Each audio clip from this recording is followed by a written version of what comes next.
and welcome. You're watching News9. The top story that we're tracking today, RBI Governor is addressing the nation on the key decisions taken in the three-day Monetary Policy Committee meeting that concluded this morning. Let's dip into that press conference. In 2023, that's in the current year. And this is mainly because it is getting dragged down by elevated inflation, tight financial conditions, and geopolitical tensions, which are still continuing. The pace of monetary tightening has slowed in recent months, but uncertainty remains on its future trajectory as inflation continues to rule above targets across the world. And in the last few days, you would have noticed that two major central banks have, after adopting a pause for several months, they have gone for increasing the policy rates. So therefore, what I am saying is that the monetary policy, the pace of monetary policy has slowed, tightening of monetary policy has slowed down, but uncertainty remains on the future trajectory as inflation continues to roll above targets across the world. In India, consumer price inflation eased during March-April 2023 and moved into tolerance band, declining from 6.7% last year, that is 22-23. Headline inflation, however, is still above the target as per the latest data and is expected to remain so according to our projections for 23-24. So when I say headline inflation is still above the target, I am referring to headline inflation as per our assessment will remain above 4% throughout 23-24. Therefore, close and continued vigil on the evolving inflation outlook is absolutely necessary, especially as the monsoon outlook and the impact of El Nino remain uncertain. Real GDP growth in 2022-23, on the other hand, turned out to be stronger than anticipated and is holding up well. The policy repo rate has been increased by 250 basis points since May last year and is still working its way through the system. Its fuller effects will be seen in the coming months. Against this backdrop, the MPC decided to keep the policy repo rate unchanged at 6.5%. The MPC will continue to remain vigilant on the evolving situation and the growth outlook. It will take further monetary policy actions promptly and appropriately as required to keep inflation expectations firmly anchored and bring down inflation to the target.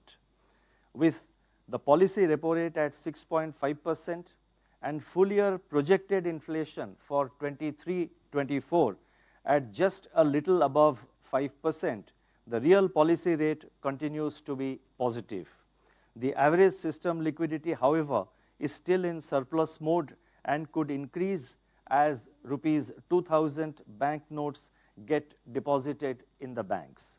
Headline inflation, as noted before, is easing but rules above the target, warranting close monitoring of the evolving price dynamics.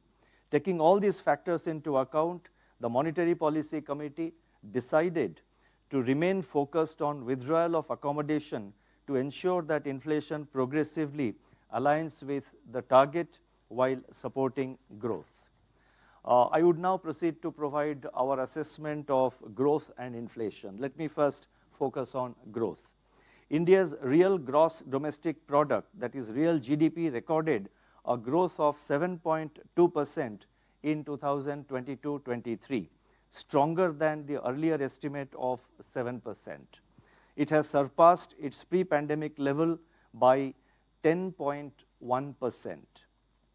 Real GDP growth in the fourth quarter of 22-23 accelerated to 6.1% year-on-year from 4.5% in the third quarter of last year, aided by fixed investment and higher net exports. On the supply side, real gross value added, that is GVA, accelerated from 4.7% in Q3 to to 6.5% in Q4, driven by rebound in manufacturing activity, which moved into expansion territory after 2 quarters of contraction. Turning to 23-24, domestic demand conditions remain supportive of growth on the back of improving household consumption and investment activity. Urban demand remains resilient with indicators such as passenger vehicle sales, domestic air passenger traffic, and credit cards outstanding posting double-digit expansion on year-on-year basis in the month of April. Rural demand is also on a revival path. Motorcycle and three-wheeler sales increased at a robust pace year-on-year in April, while tractor sales remained subdued. Growth in steel consumption and cement output and production and imports of capital goods suggest continued buoyancy in investment activity. On the back of double-digit growth of 15.6% in non-food bank credit, the flow of resources to commercial sector in the current year, that is 2023-24, up to May 19th, increased to 2.7 lakh crore from 1 lakh crore during the same period last year. Fixed investment by manufacturing companies expanded in 22-23, reversing the contraction seen in 21-22. Our surveys also point towards higher investment intentions of manufacturing companies for 23-24, that is for the current year. The contraction in merchandise imports outpaced that of merchandise exports in April, resulting in a narrowing of trade deficit. Coupled with sustained and strong growth in services exports, the drag from net exports on growth is easing. On the supply side, the 8 core industries output expanded by 3.5% year-on-year in April, compared with 3.6% in the month of March. The Purchasing Managers Index, that is PMI for manufacturing, exhibited sustained expansion, rising to 58.7 in the month of May, which is a 31-month high. Available high-frequency indicators suggest that services sector activity has remained on an accelerating trajectory. PMI services remained in strong expansion at 61.2 on top of 62 in April. Looking ahead, higher Rabi crop production, expected normal monsoon, continued buoyancy in services, and softening inflation should support household consumption. On the other hand, given the healthy twin balance sheets of banks and corporates, supply chain normalization, and declining uncertainty, conditions are now favorable for the capex cycle to gain momentum. Robust government capital expenditure is also expected to nurture investment and manufacturing activity. Consumer and business outlook surveys display continued optimism.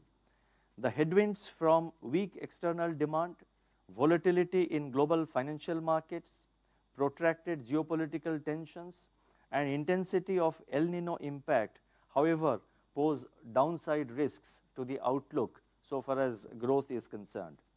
Taking all these factors into consideration, the real GDP growth for 2023-24, that is for the current year, is projected at 6.5%, with Q1 at 8%, Q2 at 6.5%, Q3 at 6%, and Q4 at 5.7%, with risks evenly balanced. Let me just give the figures once again.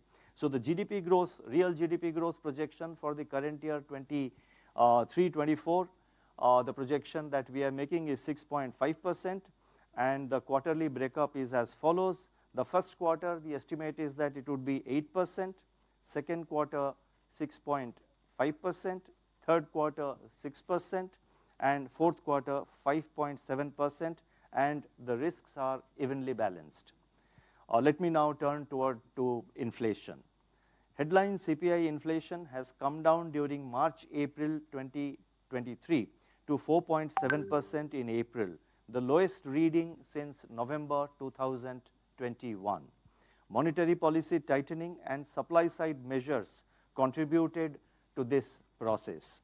The easing of inflation was observed across food, fuel, and core, that is the CPI excluding food and fuel categories. That means all categories of headline inflation witnessed, what you call easing of the inflation pressures.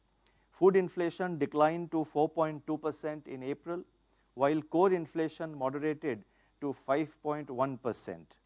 A durable disinflation in core component would be critical for a sustained alignment of the headline inflation with the target.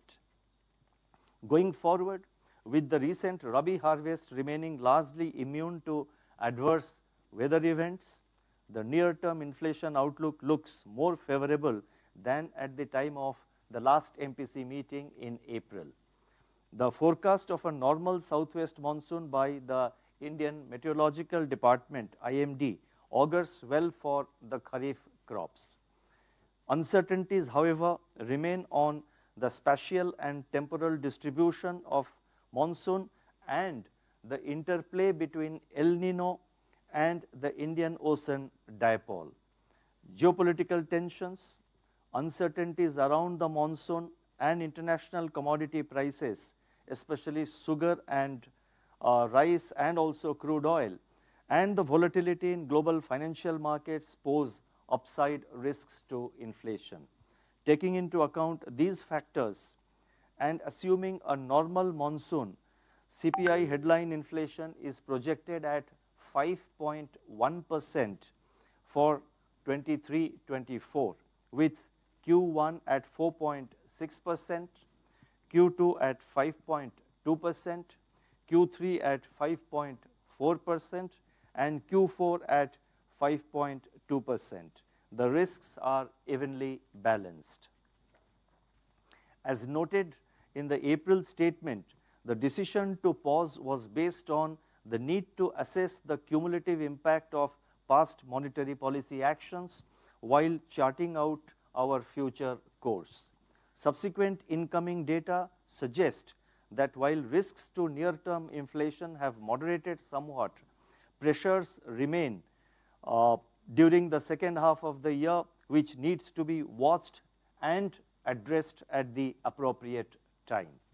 According to our survey, inflation expectations of households for 3 months to 1 year ahead horizon have moderated by 60 to 70 basis points since September 2022. This would indicate that anchoring of expectations is underway and that our monetary policy actions are yielding the desired results. This also provides us the space to keep the policy rate unchanged in this meeting of the MPC. At the same time, given the uncertainties, we need to maintain Arjuna's eye on the evolving inflation scenario. Let me re-emphasize that headline inflation still remains above the target, and being within the tolerance band is not enough. Our goal is to achieve the target of 4% going forward. As Mahatma Gandhi had said, the ideal must not be lowered. The continuation of stance of withdrawal of accommodation should be seen from this perspective. I would now like to turn to liquidity and financial market conditions. Surplus liquidity has, as reflected in average daily absorptions under the LAF at rupees 1.7 lakh crore during April-May, was lower than 2.9 lakh crore rupees during the full year 22-23. The shrinkage in surplus liquidity during April-May was, among other things, due to maturing of the TLTROs, which we had extended, which we had given during COVID times. The seasonal expansion in currency in circulation and build-up of government cash balances during this period also moderated surplus liquidity. Since the third week of May, however, the decline in currency in circulation and pickup in government spending have expanded system liquidity. This has got further augmented due to the Reserve Bank's market operations and the deposit of rupees 2,000 banknotes in the banks. The prevalence of surplus liquidity amidst higher recourse to marginal standing facility MSF by some banks suggest skewed liquidity distribution within the banking system. To address this situation, the Reserve Bank conducted a 14-day variable rate auction, that is a VRR auction, amounting to rupees 50,000 crore as part of its main operation on May 19, 2023, similar to two such auctions conducted earlier in February and March this year. Reflecting swiftness in its liquidity action, the Reserve Bank conducted a 14-day variable rate reverse repo auction. The earlier one I referred to was variable rate repo auction. Now I am referring to variable rate reverse repo auction, which is VRRR. So reflecting the swiftness in its liquidity action, the Reserve Bank conducted a 14-day variable rate reverse repo auction, that is a VRRR auction of 2 lakh crore on June 2nd. And thereafter, we have gone on to conduct a 4-day VRRR auction of 1 lakh crore on June 5th, a 3-day VRRR auction of 75,000 crore yesterday, day before, that is on June 6th, and a 2-day VRRR operation auction, let me say, a VRRR auction of 75,000 crore on June 7th. Now, this was done considering the overall build-up of surplus liquidity. The response to these auctions, these VRRR auctions, has been cautious in, as per our experience, that is these VRRR auctions which we conducted over a period of last 4 or 5 days. The response from the banks has been fairly cautious. Going forward, the Reserve Bank will remain nimble in its liquidity management while ensuring that adequate resources are available for the productive requirements of the economy. The Reserve Bank will also ensure the orderly completion of the government market borrowing program in the current year. The moderation in system liquidity, along with its skewed distribution, was reflected in firming up of money market rates even beyond the repo rate on a few occasions before they came down from May 18 to sub-repo rate levels. Long-term rates have, however, remained broadly stable. This has led to sharp compression of term spreads in the recent period. The relative stability of long-term yields augurs well for the economy and suggests effective anchoring of market-based long-term inflation expectations. I would now like to briefly talk about the external sector. In recent months, the trade deficit has narrowed on the back of sharper decline in imports vis-a-vis exports. India is making resolute strides to achieve the $1 trillion merchandise export target by 2030 by focusing on diversification of markets and products, leveraging free trade agreements, strengthening manufacturing capacity and competitiveness by participating in value chains, and through schemes such as the production-linked incentive across sectors. Service exports and remittances have provided valuable support to India's external sector viability. During 22-23, services exports grew faster at 27.9% than merchandise exports, which grew by 6.9%. The current account deficit, that is expected to have moderated further in Q4 22-23 and should remain eminently manageable even in 23-24, that even in the current year also. On the financing side, foreign portfolio investment, that is FPI flows, have seen significant turnaround this year since April, that is in 23-24, led by equity flows. The net FPI inflows stand at US $8.4 billion during the current financial year up to 6th of June, as against net outflows in the preceding 2 years, and the net outflows in the preceding 2 years were US $14.1 billion in 21-22 and 5.9 billion last year in 22-23. Net FDI flows to India were $28 billion in 22-23 compared to $38.6 billion in the previous year. Preliminary data for April 23 suggest that FDI flows have also improved. Net inflows under non-resident deposits, net resident inflows under non-resident deposits increased to $8 billion during 22-23 from $3.2 billion in the previous year. The Indian rupee has remained stable since January this year. Overall, India's external sector remains resilient as key indicators such as current account deficit to GDP, external debt to GDP, and international investment position, IIP to GDP, all these ratios continue to improve. Foreign exchange reserves stood at a comfortable level of US $595.1 billion US dollars as on 2nd June this year. Inclusive of net forward assets, our foreign exchange reserves are well above 600 billion US dollars. I shall now announce certain additional measures. There are about 8 additional measures, and I think all of them are quite important, so I request your patience for some more time. The first announcement relates to borrowing in call and notice money markets by scheduled commercial banks. The extant regulatory guidelines prescribe prudential limits for outstanding borrowing in call and notice money markets for scheduled commercial banks. With a view to providing greater flexibility for managing their liquidity, it has been decided that scheduled commercial banks, excluding small finance banks, can set their own limits for borrowing in call and notice money markets within the prescribed prudential limits for interbank liabilities. Second announcement relates to widening the scope of framework for resolution of stressed assets.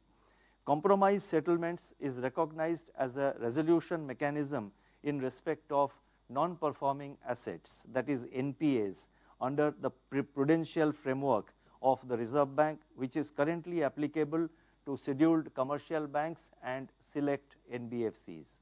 It is proposed to issue comprehensive guidelines on comprehensive settlements and on technical write-offs, which will now be made applicable to all regulated entities, including the cooperative banks. Further, it is also proposed to rationalize the existing prudential norms on restructuring of borrower accounts affected by natural calamities. The next announcement relates to a default loss guarantee arrangement in digital banking, popularly what is known as the FLDG in digital banking. The Reserve Bank had issued the regulatory framework for digital lending in August-September last year. With a view to further promoting responsible innovation and prudent risk management, it has been decided to issue guidelines on default loss guarantee arrangements in digital lending. This will further facilitate orderly development of digital lending ecosystem and enhance credit penetration in the economy. The next announcement relates to priority sector lending targets for primary urban cooperative banks. The Reserve Bank has undertaken several initiatives in recent years to strengthen the urban cooperative bank sector, that is the UCB sector, as well as to deepen financial inclusion. Such initiatives include revision of the priority sector lending targets for UCBs in 2020. While revising the priority sector lending targets, a glide path up to March 2024 was provided for a non-disruptive transition to achieve the revised targets. While a number of UCBs, that is urban cooperative banks, have met the required milestones as on March 2023, a need has arisen to ease the implementation challenges faced by the other UCBs. It has therefore been decided to extend the time frame for achieving the targets by 2 more years, that is up to March 2026. Further, urban cooperative banks, UCBs, which have met the targets as on 31st March 2023 shall be suitably incentivized. The next announcement relates to rationalization of the licensing framework for authorized persons under Foreign Exchange Management Act, that is FEMA. The licensing framework for authorized persons issued under FEMA was last reviewed in March 2006. Keeping in view the developments, including progressive liberalization under FEMA over the last several years, and to effectively meet the emerging requirements of the rapidly growing Indian economy, it has been decided to rationalize and simplify the licensing framework for these authorized persons. This is expected to improve the efficiency in delivery of foreign exchange facilities to various segments of users, including common persons, tourists, and businesses. The next announcement relates to expanding the scope and reach of e-rupee vouchers. At present, purpose-specific e-rupee digital vouchers are issued by the banks. It is now proposed to expand the scope and reach of e-rupee vouchers by permitting non-bank prepaid payment instruments issuers, that is PPI issuers, to issue e-rupee vouchers. It is also proposed to enable issuance of e-rupee vouchers on behalf of individuals and to simplify the process of issuance, redemption, and a few other aspects of the current framework. These measures will make the benefits of e-rupee digital voucher accessible to a wider set of users and further deepen the penetration of digital payments in the country. Next announcement relates to streamlining the Bharat Bill Payment System processes and membership criteria. The Bharat Bill Payment System, that is BBPS, is operational since August 2017. The scope of BBPS was further expanded in December 2022, that is December last year. To further enhance the efficiency of the BBPS system and to encourage greater participation, it is proposed to streamline the process flow of transactions and membership criteria for operating units. The next announcement, and I think that's the last one, relates to internationalizing issuance and acceptance of the RuPay cards. RuPay debit and credit cards issued by the banks in India are gaining increased acceptance abroad. It has now been decided to permit issuance of RuPay prepaid forex cards by the banks. This will expand the payment options for Indians traveling abroad. Further, RuPay cards will also be enabled for issuance in foreign jurisdictions. These measures will expand the reach and acceptance of RuPay cards globally. Let me now conclude, and there are some important messages in this concluding para, so I request again your patience for just a couple of minutes.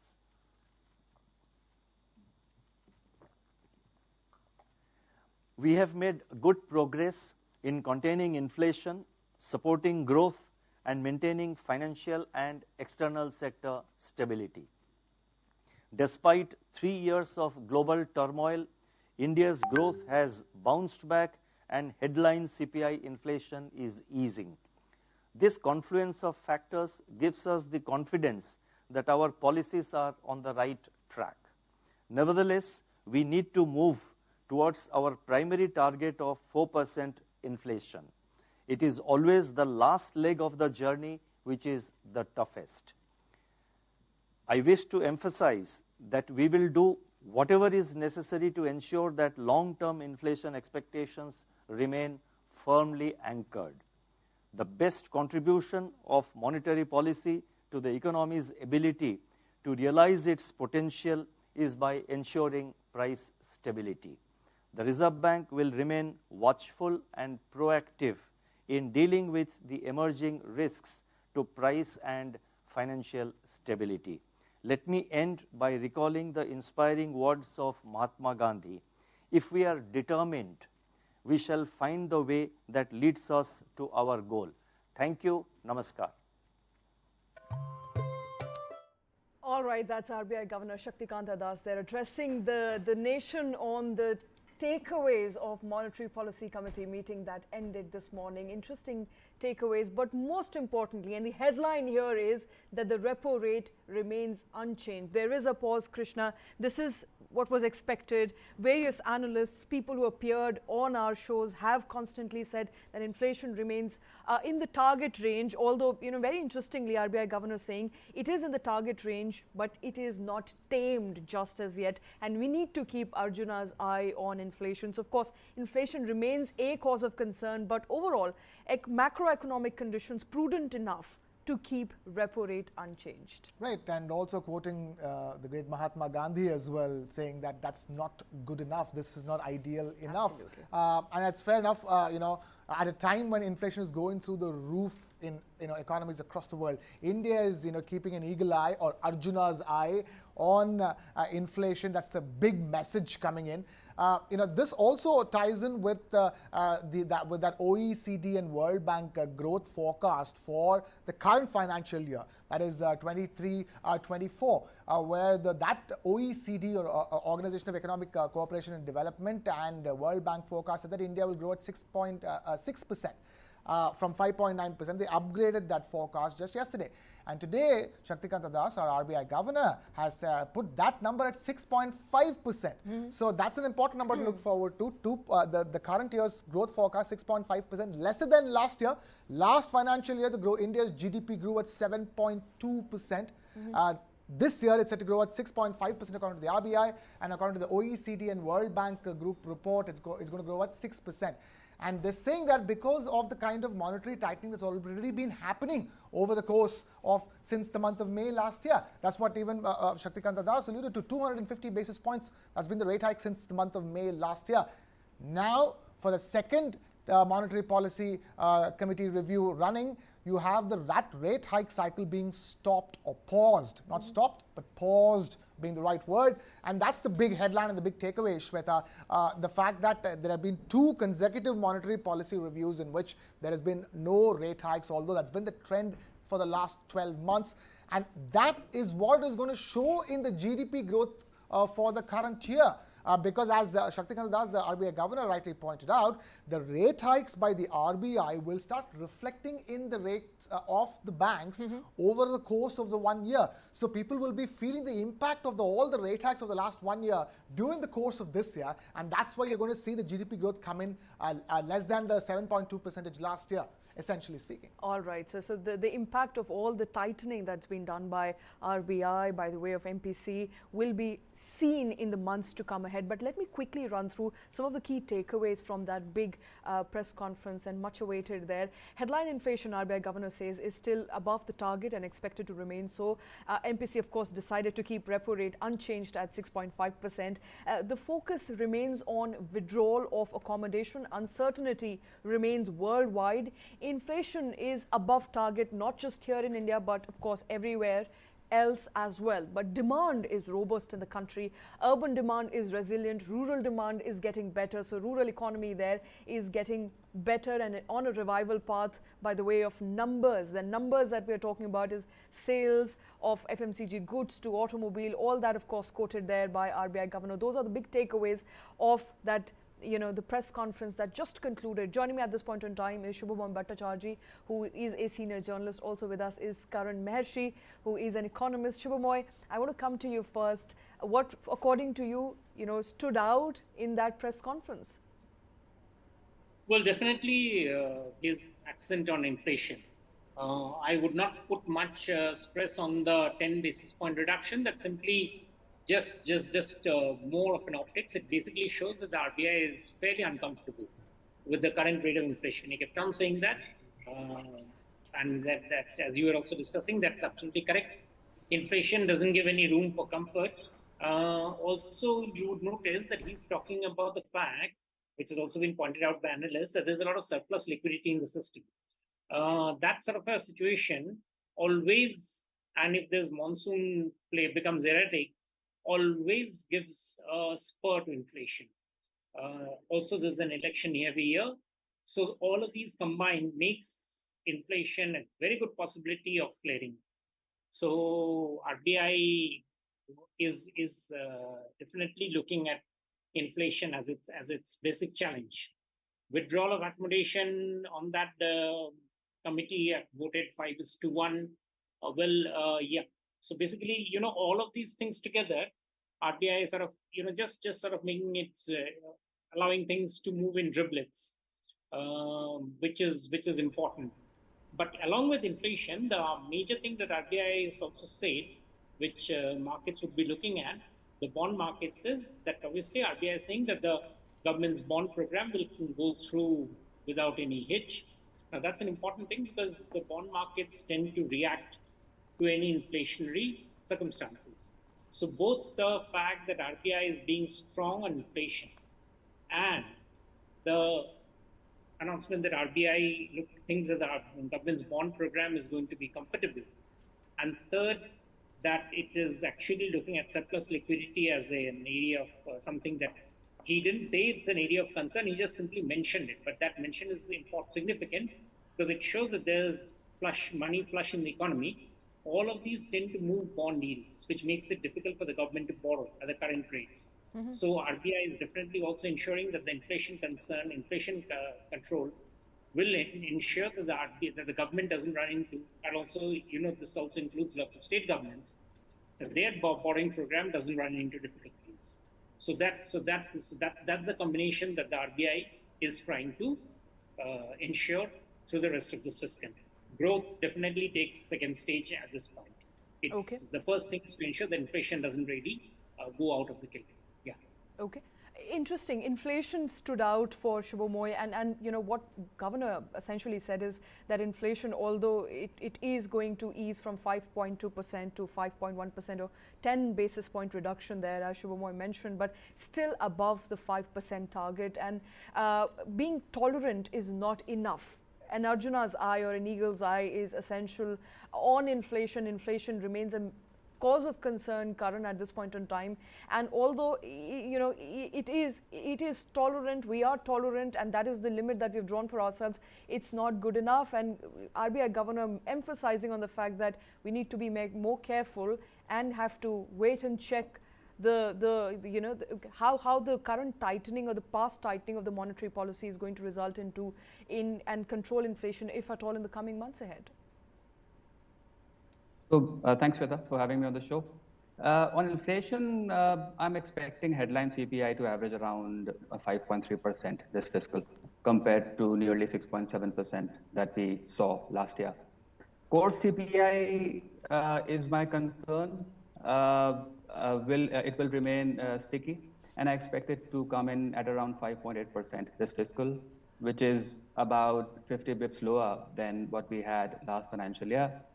This is largely driven by lower wholesale inflation, which is inflation at the producer or pre-retail level, which is expected to fall to around 5.2% this fiscal. If you compare this number with last year, then it was almost 10%, about 9.5, 9.6%. For now, factors in favor of lower inflation, Shweta, I think seem to be a somewhat expectation of a normal monsoon and lower volatility in the commodity prices. Nevertheless, these figures, I think, will see an upward revision in case monsoon is deficient, as that would have a direct bearing on not only food prices, but also rural consumption, in my opinion. My sense is that the headline number is still uncomfortably close to the upper band of the RBI's inflation target range of 6%, as Subhomoy was also pointing out. So the situation has remained so until Q1 this financial year, but will converge to the lower band of around 4% by the next quarter, that is Q2 of this financial year. Core CPI would, however, remain near the 5% levels for now. But just to point out about what my sense is about the economy from the RBI's perspective, if I look at the RBI's balance sheet, Shweta, then the economy has almost normalized to pre-COVID levels. So the size of the balance sheet is now 2% of the nominal GDP, which was same as was seen in FY19. That was a pre-COVID year. Deposits which show on the liability side of the RBI's balance sheet are now back to 21% by the end of FY23. Again, almost same to what we saw in FY19. What this means is that liquidity in the system has now gone down substantially, and this should check inflationary tendencies in the economy. Since the RBI had to resort to selling some of its foreign reserve assets to stabilize the rupee, I see that currency circulation has also increased by just 7.8% in FY23 as compared to a 5-year average of over 15% seen previously, especially due to the COVID-related monetary easing that the RBI had to commit. I believe this is another sign of a normalizing economy and curbs inflation tendencies and anchoring household expectations. Nevertheless, I think stabilizing macros and market expectations have led to yields stabilizing as well. And therefore, the RBI's revaluation account has expanded by a significant 21%. This, if you compare again historically with a 5-year average, that comes to around 8%. Apart from that, I think there's a predicament. If you look at what the MPC, the consensus among MPC members goes, I think what is happening is that some internal members think that rates must remain higher for longer to effectively control inflation. And I think this is because they are not very sure whether things have normalized completely. Therefore, in my opinion, the first rate cut will not come before Q3 this financial year. And that is going to be an interesting quarter for a rate cut. And in fact, we were discussing this, Krishna. This is a crucial year overall for the government as well. And more so because everybody, and the government especially, would be expecting some sort of money for people to be spending. Karan, they're saying that there will not be a rate cut before third quarter of this year.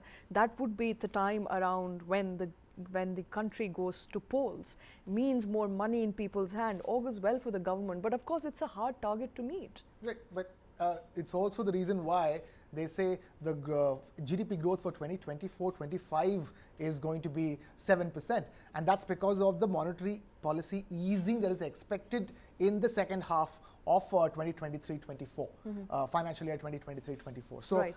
Even the OECD and World Bank Group report estimates that the rate cuts will start happening in the second half of financial year 24, and that will lead to better GDP in 2024-25 of 7% as compared to around 6% this year. Okay, no, so the projections, if I'm not wrong, and maybe Subhomoy can also come in at this point in time, what the GDP projections for financial year 24 from RBI is at 6.5%, Subhomoy? That's right. And that is quite in line with what other major reports around the world are also suggesting. Subhomoy, if I just wanted to ask you, the OECD and World Bank Group report pegged India's growth, GDP growth for the current financial year at 6%. It upgraded it from 5.9% to 6%, whereas the RBI has now come in. The governor has put that number at 6.5%. Interesting, isn't it? It's interesting, but also, as you see, the inflationary conditions don't leave much room for comfort. So RBI cannot push on the growth pedal. If you have got to steep on withdrawal of accommodation, which means that you're essentially saying that surplus liquidity in the system is a cause of concern, and as you're just also pointing out, 2,000 rupee notes, Karan was also pointing out about the data on the liquidity. Essentially what you would essentially get is that the RBI will be all hands on board looking at inflation. If you are going to ensure that the slightest fluctuation or position which would give inflation a fillip will need to be sort of cleaned up, mopped up, then you jolly well cannot take measures which will be pushing growth. That obviously means that you will just need growth to essentially move on the basis of the forces that are already happening in the economy. That would mean the growth push largely will stay from the fiscal position. It will stay from the fact that India has, sort of sorted out many of its problems in terms of policies which allow investors to come in. And that is about the best that the RBI would want to offer at this stage, which I think is a very prudent position to take. Because remember, there are lots of as moving parts in the world economy. For instance, does the oil economy become worse? Do the exports, which are just sort of holding on, do they become difficult? Imports, for instance, one of the reasons why our current account deficit is is tolerable now is because we have had a shrinkage of imports. Do those imports turn back again into a more expanding, larger volume of imports? And also the fact that if even at the current stage, even at 6.5%, we are saying, the governor himself said, FDI flows are expected to rise. Already non-resident inflow into the economy in April has net become $8 billion. The more of those flows come in, the more RBI automatically has to push in rupee into the economy. Once it does all of that, inflation management again becomes a difficulty, because obviously if RBI has to put in currency into the economy, it'll have to ensure that others don't keep on playing around with that currency to push up prices. So therefore, saying that we look everything together just to ensure that inflation doesn't get out of whack. Borrowing, which is for this year by the central government, is actually much higher than last year, stays on track. The bond yields don't rise up. How will you actually be looking at growth? You just expect that the growth is, it's almost, I won't say the word autopilot, but reasonably, that since it's reasonably good, let's stay there. That's about all. Yes. Right. At this stage, the only question is that simple answer I'd like to ask is, is the 6.5% growth forecast for the current financial year by the RBI a little too optimistic, or do you think it's in the right direction? Let's take that question to Karan as well. Yes, Subhomoy. No, that's fine. 6.5 is more or less, it works. It's, if the monsoon stays okay, agriculture is looking at around 4%. Even if manufacturing sort of continues with the current rate and services being buoyant, 6.5 is something that we will possibly land up. Yeah. Okay. Karan?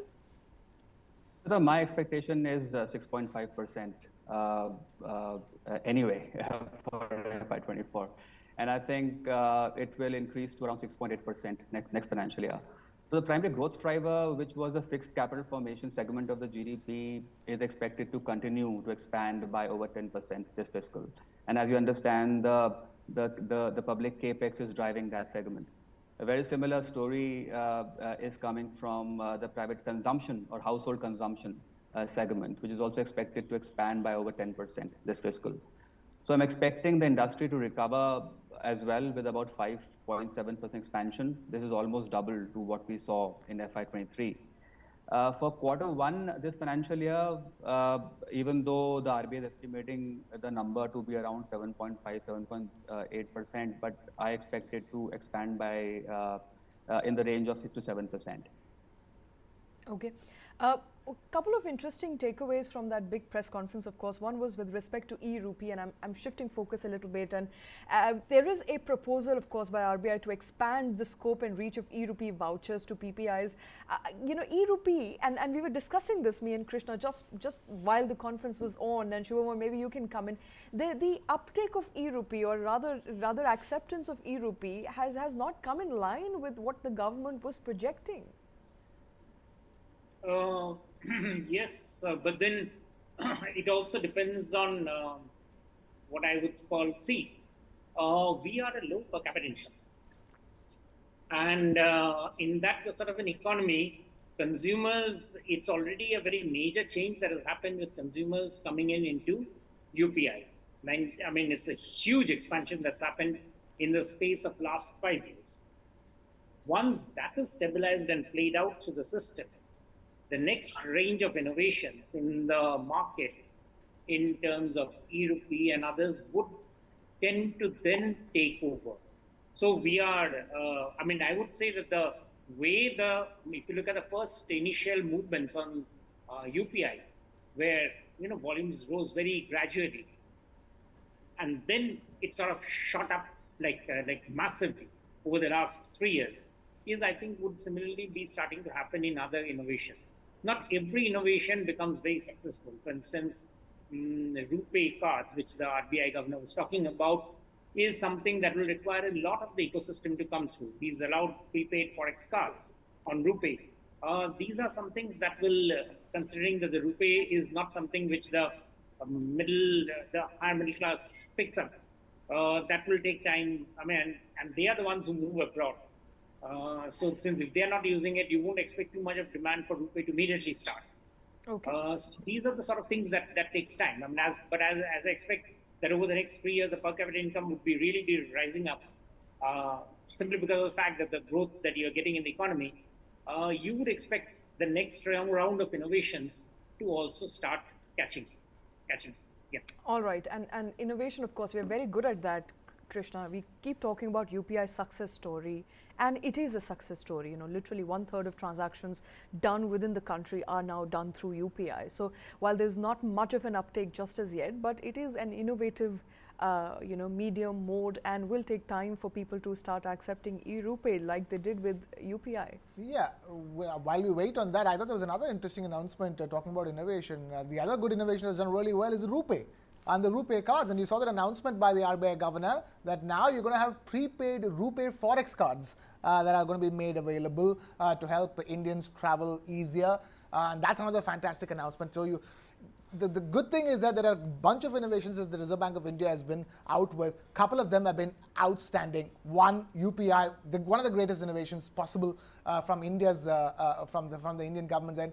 And then you have the RuPay as well. As far as the e-rupee is concerned, well, I'd say as far as the offtake of that is concerned, I don't want to be the crystal ball gazer over here, because it's very difficult to see how soon or how late will there be, more people taking to it. But meanwhile, RuPay is doing really well, and it's going global. Okay, RuPay, they're doing well. Karan, do you agree with that? I also want to briefly, from an urban set of people using forex cards to RuPay to e-rupee, I also want to move into the direction of how rural economy is doing very, very soon. But I want to first understand from you, do you agree with what Krishna had to say? I mean, of course, you can't predict with these matters, but India, of course, a fast adoption of technology and fast adoption of anything that makes lives easy. Well, it's an inevitability, Shweta.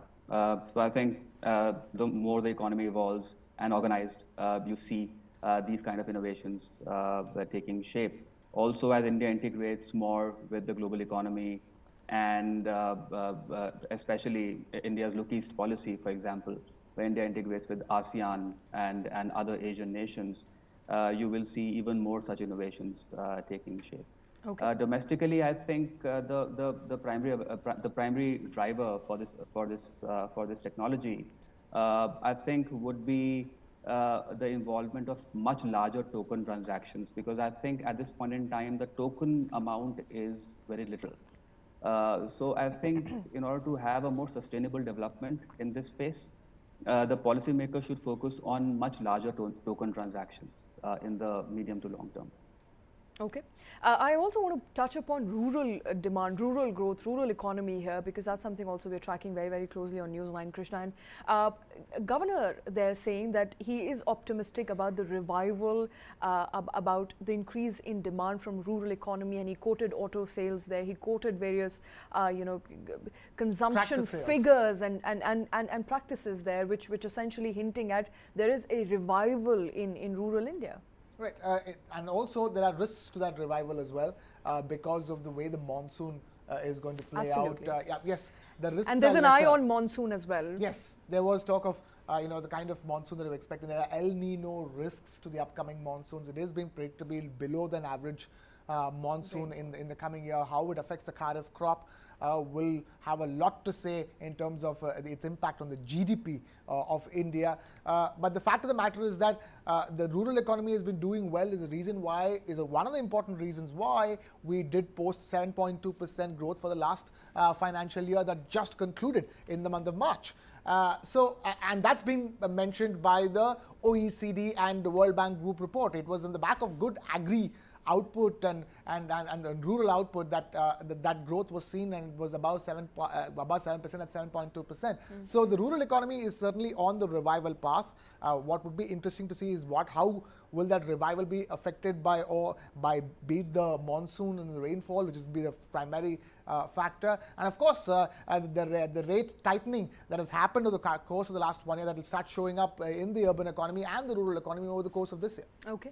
Subhomoy, when we were discussing numbers that came out for financial year 23, of course, growth pegged at 7.2%, also on the back of agri growth above 5% for the financial year gone by, mainly due to the fact that it's been a good year. So a lot of it also depends on the weather, the climatic conditions, and there is a prediction of El Nino. Monsoon has been late to reach Kerala. It usually reaches in the first week of June. There's been some sort of lag there, so that could in a sense affect the overall agri output and rural economy at large, and that will have obviously repercussions on the growth estimates for this year.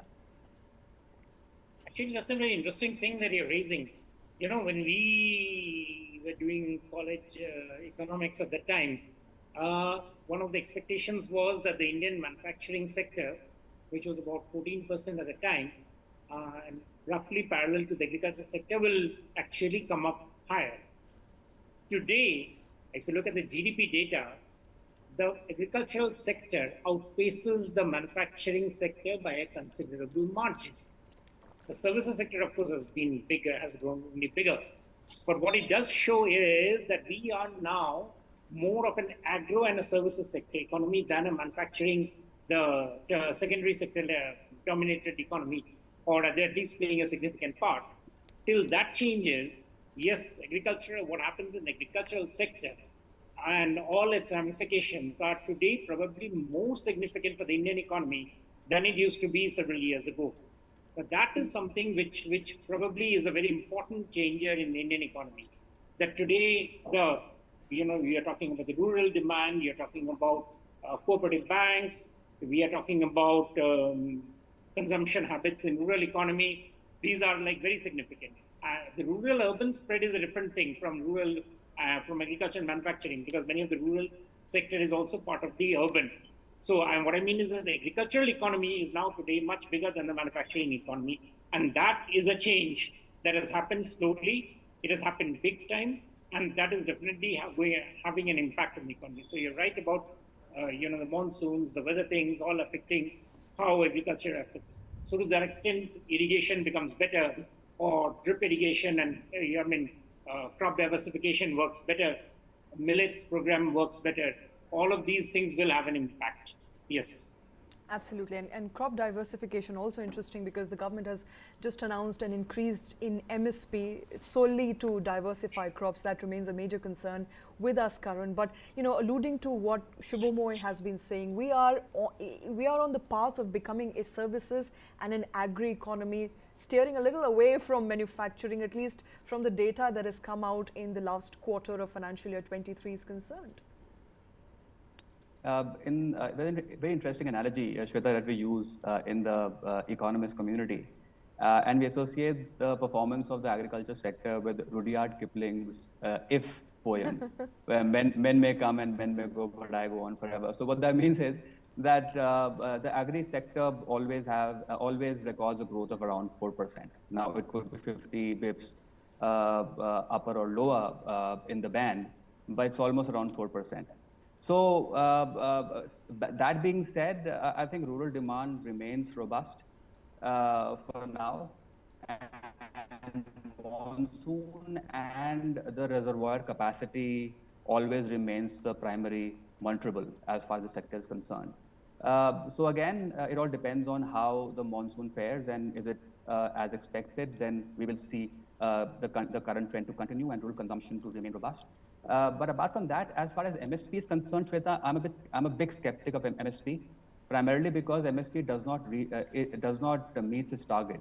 MSP's primary purpose is to be the lower level of prices, but farmers rarely get paid the MSP. primarily because the rural market is extremely concentrated. It is not the farm bill did not take flight.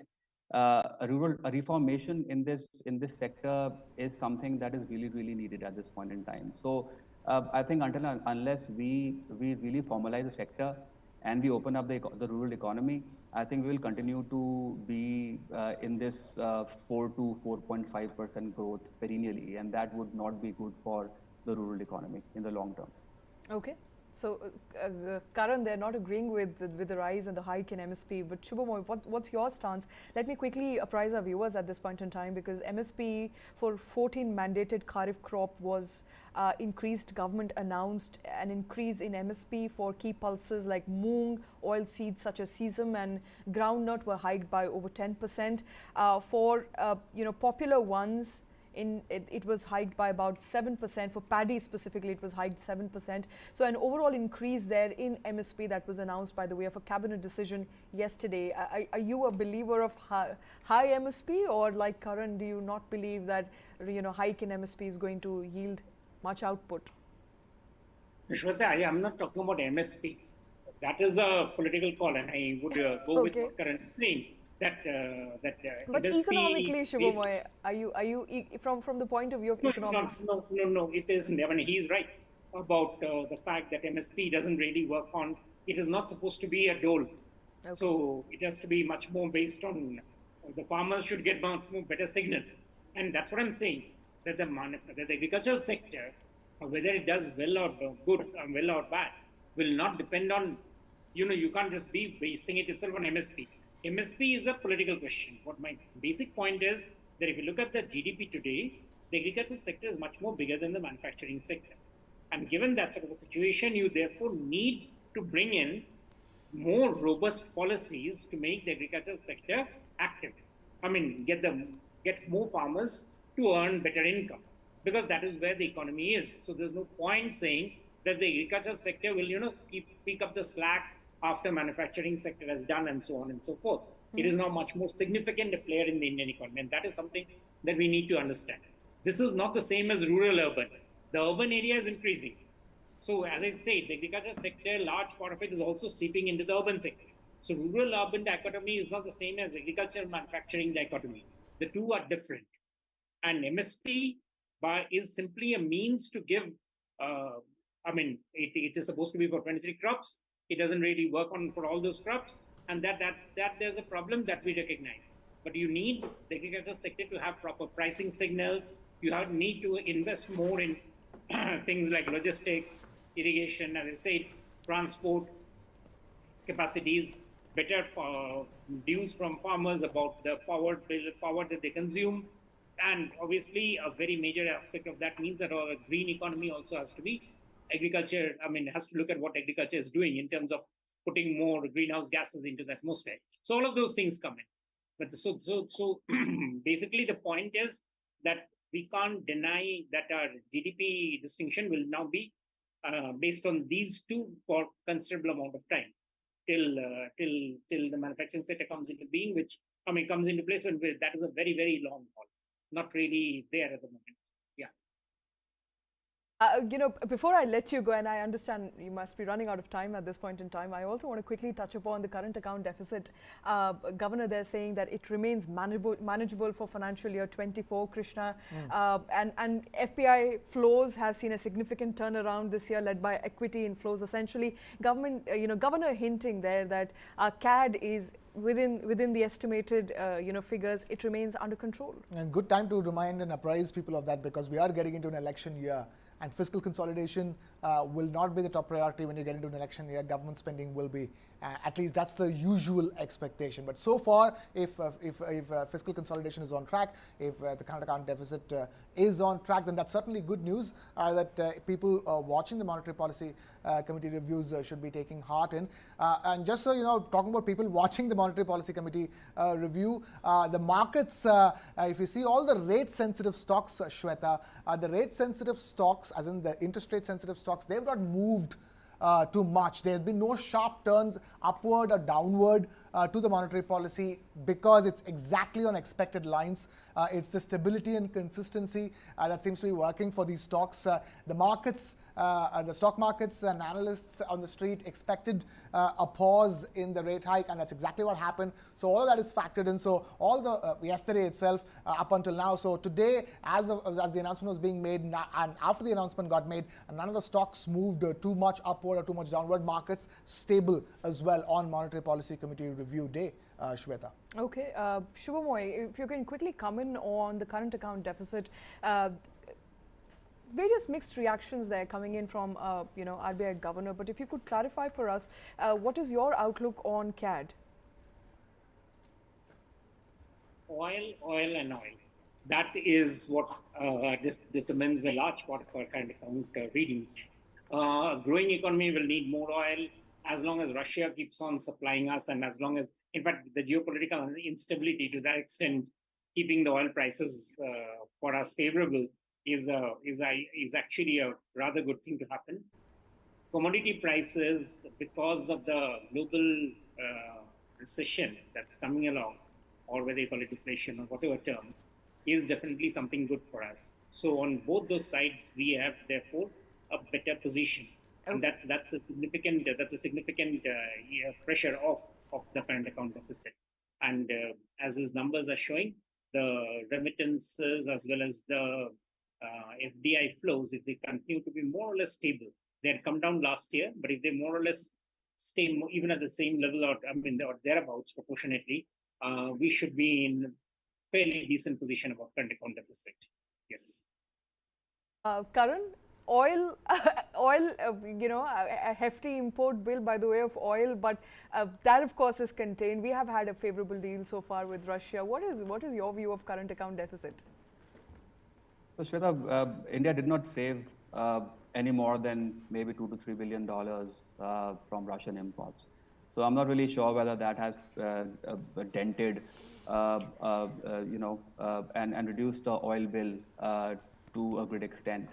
But as far as current account deficit is concerned, my estimate for the current financial year is around $25 billion. That's a negative. I mean, that's a deficit. This is substantially lower than the previous financial year. Even though I believe that since the economy is expanding rapidly, imports will also rise. So that would put added pressure on the current account deficit, despite stabilizing the commodity prices, especially oil. Right. At this stage, I want to ask you just one thing about the way forward from here on. Yes, it's understood that as far as the current financial year is concerned, GDP growth will be in the 6% range. According to the RBI, it's going to be 6.5%. But there is the hope that for financial year 2024-25, the growth could be back at the 7% levels because of the monetary policy easing that will take place in the second half of this year. That's at least the assessment of the OECD and World Bank Group report which just came in a day before this monetary policy review. I just want to ask Subhomoy, would you agree with that assessment that we can see better times for the GDP starting next year? Karan? For a couple of seconds. Is a question for me? Yes, Karan. Okay. So, Shweta and Krishna, I think the biggest problem and the worry that I have right now pertaining to the growth forecast is the yields. As far as the yields are concerned. So the US 10-year GSEC yield are already at 3.8%, while Indian instrument of similar duration is recording a yield of just 6.9%. Now, what this means is, in my opinion, that the difference between these two instruments is just 300 bips, which is quite low. It should be roughly around 500 bips to be healthy. This, I think, is artificial, in my opinion, and the yield spike is on an annual in India, increasing government debt obligation and interest debt payment costs in the near term. The yield curve has steepened though, and that is a positive sign, but I'm not really sure how long this stability will last. While the forward premia are emanating confusing signals, I think the falling rupee against the USD is again a sign of things to come. Now that the US debt ceiling, which in my opinion is a farce anyway, has been resolved, there is an incoming avalanche of US treasuries flooding the market. And this will put upward pressure not only on US yields, but also on other emerging markets. So I think that's something that we have to be really, really concerned about going forward. Okay. We don't have Subhomoy at this point in time, Krishna, but Right. before we conclude, I mean, I think for me, it's also, and for the average viewers who are watching us out there, what's also important to understand that India remains resilient, and that is exactly what Governor said. I'm not saying it, the Governor said it, so let me attribute it to him.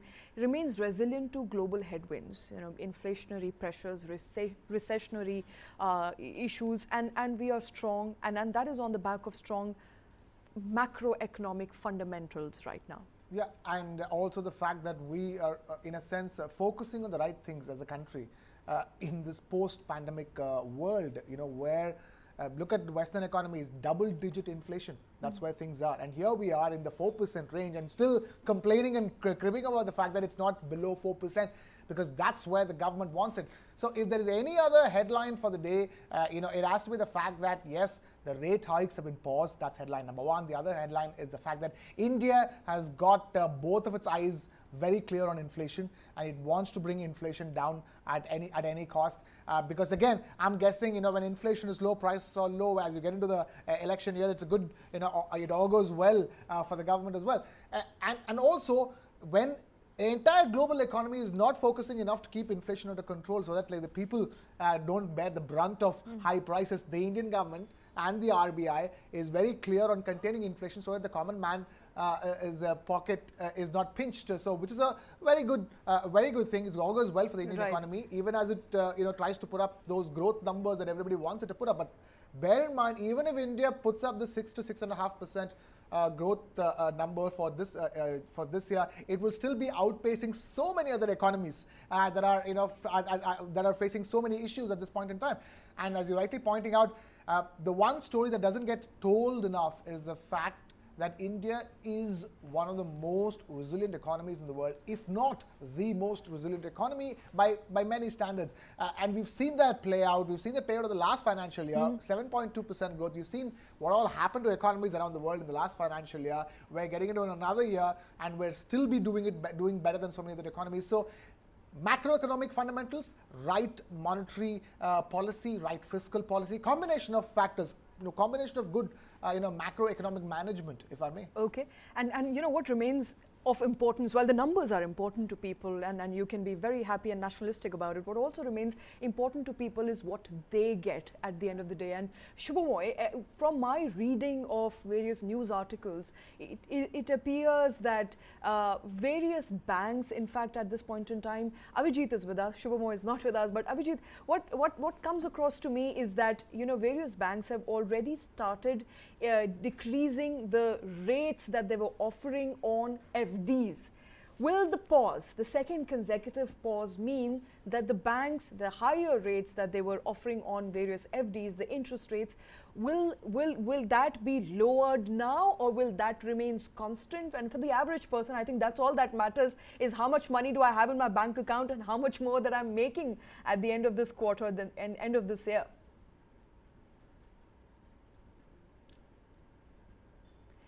You're muted, Abhijit. Can you hear me? Can you hear me? We can hear you now. Yes, absolutely. Okay. I'm so sorry. Now, one thing is definite, that is the banks will no longer enter this or resume the race to hike the FD rates. Now, as we have been seeing over the last few months, the banks have been virtually in a race to get more and more deposits by simply hiking the FD rates, luring more and more investment deposits. I think that's going to end for definitely right now. And till such time the RBI actually goes on unleashes a down cycle, the rates will at least stay here, or as you said, a couple of 4 banks have already started lowering them, and a few banks might join them even more. And especially this will happen in banks which have adequate capital. Those who don't have adequate capital, like the small finance banks or the relatively smaller banks, they might be still offering high rates to get some deposits. But for those banks which have comfortable deposit bases, I don't think they'll be inching their rates once again. Okay, interesting. And you know, we were playing that graphic, Abhijit. I'll request my team to play that up once again on the rate hikes that we've seen in the last at least 10 consecutive monetary policy committee meeting, and then the last two pauses, including this pause, and of course there's been a constant hike. Do you think the FD rates have been a reflection of those rate hikes, the repo rate hikes? Do you think that has resulted in higher income for people, or are banks likely to react instantly, or do they react over time here? In this case, two consecutive pauses, and as you're saying, that some banks may be able to accommodate, some may not be able to accommodate. But interesting figure there, because we've seen a rate hike constantly over the course of last 1 year, especially in order to contain inflation. Inflation, of course, is a topic that we're discussing here, but specifically on rate hikes and the result on interest rates that people get on their FDs. Sorry, Shweta, was that question it was to me? It was for you, yes. There were some audio problems. Can you kindly repeat it? I will, absolutely. You know, so my team has played up a graph there, an important graph that we've made on the consecutive rate hike cycle by MPC, starting of 5.75% in June of 2019 and June of 2023 now 6.50%. So a pause there, second consecutive pause. I wanted to understand from you, what is the direct correlation between a rate hike, a repo rate hike, and an FD rate hike there, and have the banks passed on benefits to consumers in the last 1 year as against the hikes that we've seen in the past year? Well, I'm sure they have. I'm sure they have. It's very simple. If the banks have to pay more interest to the banks, the RBI, I mean, it has to get more by lending more. Basically, banks earn by lending more. So their lending rates have increased, and their deposits rates had to increase simply because there was a fierce hunger. Despite the upward revision of the lending rates, there was a hunger from the corporates and from the individual borrowers, especially for home loans and personal loans.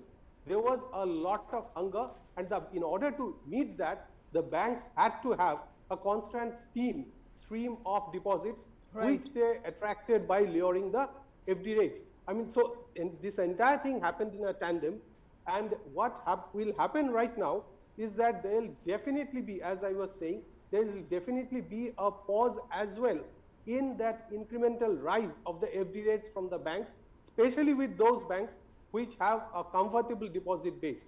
So as I was saying, the one has to really feel perhaps a bit pity for those who are depending on their incomes from the FDs to augment what they lost over the last few years when the interest rate was on a downward cycle. Right. So that's something, that's something one has to look out for. Absolutely, and I want to wind up this interesting discussion, of course, on the back of the Monetary Policy Committee meeting, keeping repo rate unchanged at 6.5%. I want to give you the last word on this, Karan. As far as repo rates hike or repo rates being cut down is concerned, it's only on the back of what people essentially want to know is what they get in the end of it. What is the impact on them? And we were discussing, of course, the FD rates that have been on a high in the past couple of quarters, couple of months, and a lot of people going for FDs over the more volatile stock market, opting for FD as a saving destination. In your assessment, in your point of view, what should be people looking at this point in time, the common man out there who is listening to the RBI governor, who's listening to what is happening, as far as the growth rate is concerned, strong economic fundamentals, but what's in it for them, for the people? So I would like to touch upon liquidity, the systemic liquidity, Shweta, before I talk about what is on offer to borrowers and lenders. So weekly systemic liquidity is roughly around 6.5 lakh crore, which in my opinion is pretty healthy.